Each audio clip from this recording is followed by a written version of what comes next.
क्या आप यकीन करेंगे कि एक माँ ने अपने बच्चे को जन्म दिया और चंद लम्हों बाद उसके कत्ल का हुक्म जारी हो गया? अगर नहीं तो वीडियो को लाइक करें और दस्तान टीवी को फॉलो करें, क्योंकि आज की कहानी है एक ऐसे शहजादे की जिसकी पैदाइश ही उसकी मौत का ऐलान थी।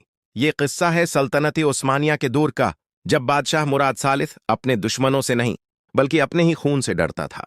मुराद का एक ही उसूल था, जो भी तख्त का वारिस बने इससे पहले उसका सांस बंद हो जाना चाहिए। ये उसूल उसने खुद अपने भाइयों पर लागू किया था और अब उसकी नजरें अपने बेटे पर थीं। शहजादी फातिमा, जो मुराद की सबसे चहीती बीवी थी, हामिला थी और सबको उम्मीद थी कि शहजादा पैदा होगा। मगर जैसे ही बच्चे की पैदाइश हुई, महल में जश्न की बजाय खामोशी छा गई। बादशाह मुराद ने कासिद को बुलाया और बस एक जमला कहा, नरीना औलाद। फिर वही हुक्म। वो कासिद जो कई शहजादों को गुला घोंट चुका था, अब इस नौमौलूद के कमरे की तरफ बढ़ा। मगर कसमत को कुछ और मंजूर था।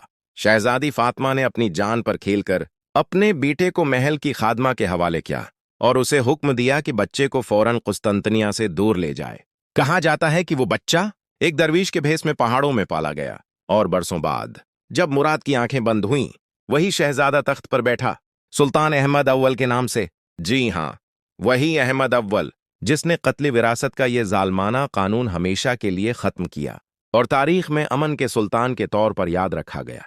अगर आपको ये वीडियो पसंद आई है तो उम्मीद है कि आपको हमारी बाकी वीडियोस भी पसंद आए होंगी। ऐसे ही और भी दिलचस्प और हैरान कुन वीडियोस देखने के लिए दस्तान टीवी को सब्सक्राइब